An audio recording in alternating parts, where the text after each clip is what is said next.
Najbardziej instagramowe miejsce na całych Azorach, dla wielu jedno z najpiękniejszych. Jeszcze go nie widzicie, ale 3, 2, 1.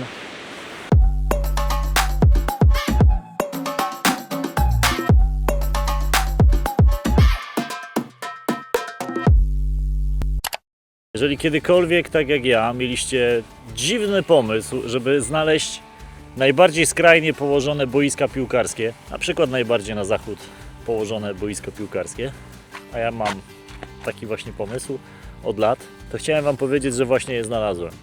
Dojechałem najbardziej na zachód, jak się tylko da w Europie, i znalazłem najbardziej na zachód położone boisko piłkarskie. Jest ono za moimi plecami. Jesteśmy w Farze-Grand, najbardziej na zachód położonej wiosce całej Europy na wyspie Flores. Za moimi plecami już tylko ocean i tam hen daleko, jakbyśmy płynęli albo lecieli długi czas, to dotarlibyśmy do wybrzeży Stanów Zjednoczonych albo Kanady, bo tam za nami jest już tylko Ocean Atlantycki. Dalej nie ma nic. I tutaj ciekawa historia, bo są dwa boiska w tym miejscu. Jedno mniejsze, za moimi plecami obecnie, i jedno większe za moimi plecami.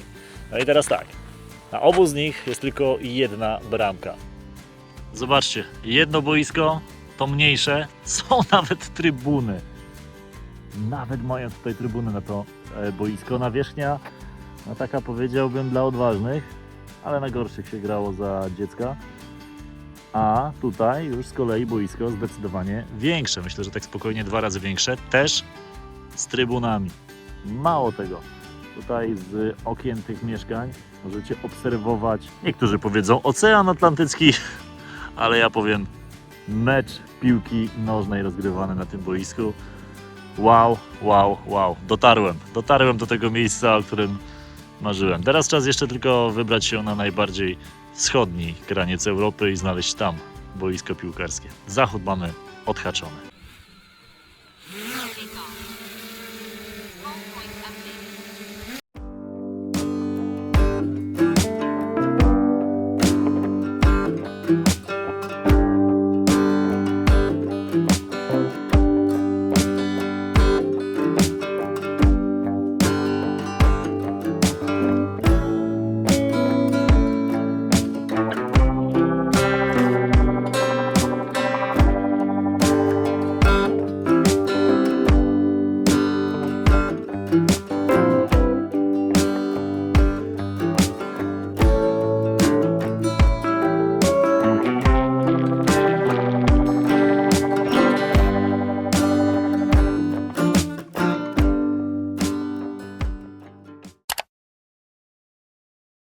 Najmniejsze lotnisko świata. Wróćmy na moment na Corvo, z którego leciałem na Flores lub Flores, jak wymawiają mieszkańcy. Nie znajdziecie tutaj saloniku VIP, strefy bezcłowej ze sklepami, tylko pomieszczenie 13 metrów na 13 metrów, gdzie znajduje się strefa odprawy i okienko sprzedaży biletów, a także punkt odbioru bagażu z najkrótszą taśmą bagażową, jaką widzieliście, co pokazałem Wam w poprzednim odcinku. No to w drogę. Słuchajcie, za mną jest, miejsca są wolne, no bo to jest samolot, który ma łącznie 9 rzędów, jesteśmy w 8. Łącznie leci 9 pasażerów, 1 steward i 1 pilot. Czyli 11 osób jest na pokładzie. To jest normalny samolot liniowy, więc to nie jest żadna awionetka, prywatny jet czy coś, tylko po prostu taki mają tutaj klimat, że 9 osób leci samolotem.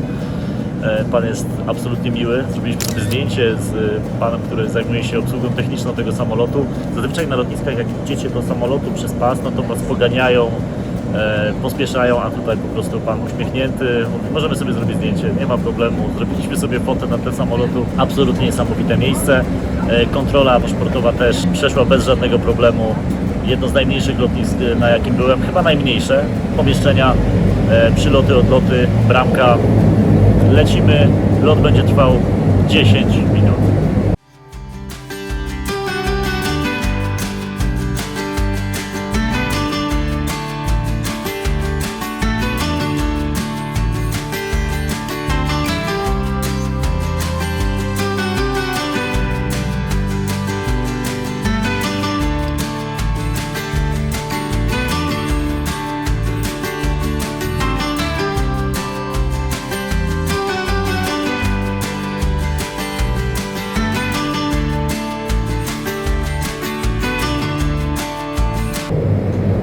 ten lot trwał krócej niż my jedziemy od siebie z mieszkania na pole mokotowskie. Ten lot trwał 8 minut.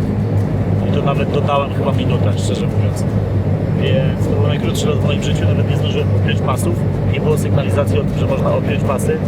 No bo jak się wnieśliśmy, to za chwilę zaczynaliśmy opadać, zaczynaliśmy lądować. To było na tyle.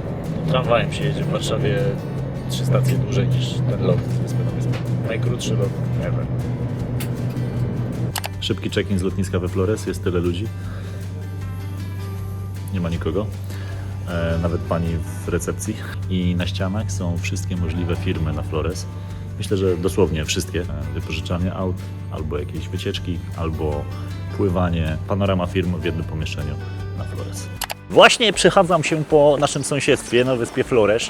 Przylecieliśmy tutaj z Corvo, jak wiecie. W każdym razie jesteśmy na wyspie, która nieprzypadkowo nazywa się Wyspą Kwiatów. Sama nazwa Flores to oczywiście kwiaty. Piękna kapliczka. Kwiaty wysypane w kształcie serduszka. Ale nie jesteśmy tutaj przypadkowo, bo to jest nasze osiedle. Jesteśmy w tym miejscu, gdzie będziemy mieszkać. Zobaczcie, jak tutaj jest cicho i spokojnie. Jest środek dnia, środek tygodnia, a żywej duszy na razie na ulicach nie widzimy. Może wszyscy są w pracy, natomiast samochodów za wiele też się tutaj nie przewija. Ta wyspa ma 140 km², więc jest jednak sporo większa niż Corvo. Mieszka tutaj około 4000 osób, niespełna. A tak wygląda nasz apartament. Zobaczcie, duży, piękny, przy samym lotnisku. Na pieszo na lotnisko idziemy jakieś 5 minut, nawet chyba przesadziłem. Chodźcie do środka, pokażę Wam jak tutaj się mieszka na Flores. Przepraszam. To jest część wspólna, jadalnia. Stół olbrzymi dla wszystkich gości. Na razie jesteśmy sami. 2 pokoje są, jeden tutaj po prawej stronie, tam po lewej mamy piękną łazienkę, jedną z 2. W zupełności wystarczająco, wszystko nowe, eleganckie. Tutaj jak sobie pójdziemy, to jest kuchnia, fajnym stołem po środku. Z taką wyspą, na której będziemy sobie robić posiłki. Widać, że to wszystko dopiero co zostało kupione i wtedy dawno zdjęte, bo ta lodówka też wygląda zacnie. Jest pralka, jest zmywarka, toster, kapsułki do automatu na kawę, jeżeli ktoś lubi, herbata, piekarnik, wszystko czego potrzeba. Mieszkanko ma pewnie jakieś, strzelam, około 100 m² łącznie z tymi wszystkimi pokojami. Tutaj jest druga łazienka, też duża. Jesteśmy my i widziałem jednego chłopaka, który wychodził, więc na ten moment są 3 osoby. Tutaj są jeszcze 2 pozostałe pokoje. Normalnie komiks po portugalsku. Ja jestem strasznym fanem komiksów, więc trzeba będzie teraz kminić, co to jest. No i chodźcie, zobaczycie nasz pokój. Starczy wielkie łóżko, bambusowa. Jest jakiś kwiatek w rogu. No i sami powiedzcie, czy do szczęścia czegoś więcej potrzeba? Chyba nie. Zwłaszcza, że mamy dzisiaj super pogodę. Nie ma może jakiegoś wielkiego słońca, ale ja chodzę na krótki rękaw. Chyba pierwszy raz na Azorach, więc zbieramy się, wypożyczamy auto i jedziemy zwiedzać. Noc w tym miejscu kosztuje za 2 osoby oczywiście, za jeden pokój 99 €. To już sami ocencie, czy drogo, czy nie. Auto, które będziemy wypożyczać z pełnym ubezpieczeniem na 1 dzień. No wiadomo, że te krótkoterminowe wynajmy są najdroższe. Kosztuje 85 €. Ale w tym mamy oczywiście full insurance, no i też żadnej kaucji nie wpłacamy, bo my zawsze jak wypożyczamy, to raczej staramy się wypożyczać od lokalnych wypożyczalni, a nie od tych wielkich. Tutaj na Flores są też takie znane jak Europacar, chyba Sixt i jeszcze kilka innych. My poszukaliśmy jakiegoś faceta na Google Maps, kontakt przez WhatsApp. Idziemy odebrać w supermarkecie nasz samochód, więc sam jestem ciekawy, jak to będzie wyglądało. Rozpakowujemy się, lecimy. I przez chwilę nic nie mówmy, tylko oglądajmy tę zieleń. Podobno, i nie tylko podobno, bo widzimy to na własne oczy, najbardziej zielony z zielonych kolorów, jaki może być w naturze. O Flores powinniśmy wymawiać nazwę tej wyspy, mówi się, że to są Hawaje Europy. Ciężko się nie zgodzić z tym, to wydaje się, że być tutaj nawet lepiej niż na Hawajach, bo jest spokojniej, czyściej, więcej krówek, więcej swojskości i przepiękna, uderzająca, rozbrajająca natura tej wyspy, na której mieszka 4000 osób. Niespełna 4000 osób. Jemy mleko czekoladowe z widokiem na czekoladowe krowy, które to mleko dają i mają widok taki, za który nie jeden dałby się pokroić i by zapłacił, żeby móc tutaj spędzić trochę czasu. A to jest wszystko za darmo, wystarczy tu przylecieć. No, a panowie sobie tutaj chillują, rozmawiają na tematy wszelakie. Nie spieszy im się, bo gdzie im ma się spieszyć? Gdzie im będzie lepiej niż tutaj? W wypożyczalni rozmawialiśmy z panią, która, uważajcie, urodziła się w Kalifornii, ale z Kalifornii przeprowadziła się tutaj, na Flores, bo tutaj jest jej rodzina i zdecydowała, że tutaj chce żyć. Mimo tych wszystkich możliwości, jakie dają Stany Zjednoczone, mimo tego, że pogoda lepsza, bo mieszkała na południu Kalifornii, gdzie jest po prostu bardzo ciepło i zdecydowanie bardziej słonecznie niż tutaj, bo tutaj, jak widzicie, często przychodzi mgła, to zdecydowała się, że gdzie jej będzie lepiej niż tutaj. A tam wyspa Corvo. Ta, z której dopiero co przylecieliśmy. 8-minutowy lot. Widzicie, jak ona jest mała teraz z tej perspektywy. I jak się dobrze przypatrzycie, to zobaczycie te białe domki, czyli jedyną osadę na wyspie Corvo. Francisco Craveiro Lopes. Pewnie niewiele Wam mówi to imię i nazwisko, natomiast to jest imię i nazwisko byłego prezydenta Portugalii z lat 50. I na jego cześć został nazwany na Flores jeden z największych, najlepszych, najpiękniejszych punktów widokowych, na które musicie się wybrać, jeżeli traficie na tę wysepkę. Mirador Craveiro Lopes prezentuje się zabójczo, obłędnie, cudownie. I panie prezydencie, ja nie wiem, co pan zrobił dla Portugalii, że zasłużył sobie pan na taki widok, ale musiał pan zrobić bardzo dużo dobrego, że na Flores zdecydowali się właśnie w ten sposób go uczcić. Wioska Aldeia da Quada, to jest właśnie to malutkie zbiorowisko domków, gdzie mieszkają ludzie z widokiem na Kanadę i Stany Zjednoczone, bo przecież w tamtą stronę jest już Ameryka Północna. A jeżeli spojrzymy troszeczkę bardziej w głąb wyspy od tego punktu, no to już ukaże się naszym oczom najważniejszy punkt całego Flores, a więc słynne wodospady, do których właśnie jedziemy.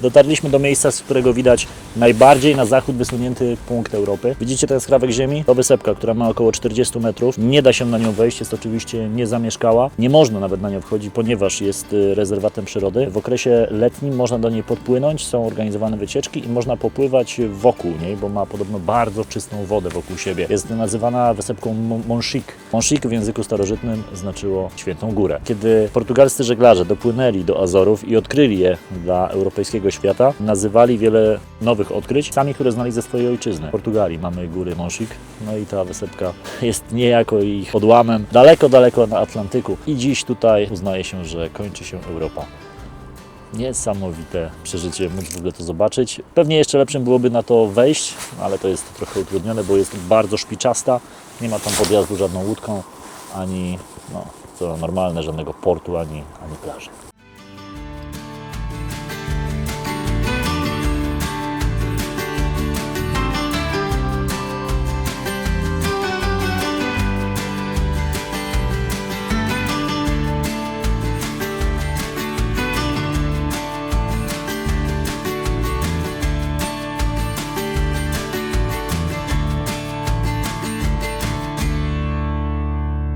Poco da Ribeira do Ferreiro. Jeżeli kiedykolwiek traficie na Flores, na pewno traficie do tego miejsca, bo to jest absolutnie najbardziej instagramowe miejsce na całych Azorach. Dla wielu jedno z najpiękniejszych. Jeszcze go nie widzicie, ale 3, 2, 1. Tak się prezentuje. Poco to studnia, Ferreiro to kowal, Ribeira to strumyk. Jak sobie to wszystko połączymy w jedno, wychodzi nam na to, że prawdopodobnie gdzieś w tej okolicy mieszkał kowal. Portugalczycy mieli to do siebie, że miejsca nazywali bardzo często od profesji danej osoby, która mieszkała najbliżej danego miejsca, więc prawdopodobnie była tutaj jakaś kuźnia, gdzieś tutaj w okolicy mieszkał kowal.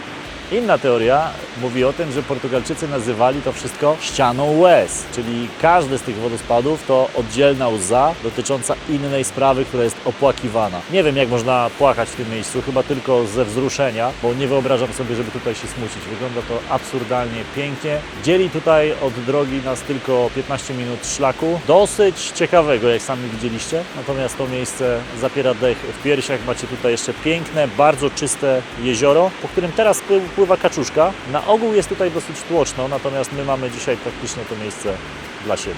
A teraz odpalamy drona i pokażę Wam, jak to wygląda niesamowicie z góry.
ten obiekt, który Wam pokazywałem wcześniej, to było tylko boisko, a tutaj już mamy pełnowymiarowy stadion. Po raz kolejny na Azorach mamy rozwalone głowy.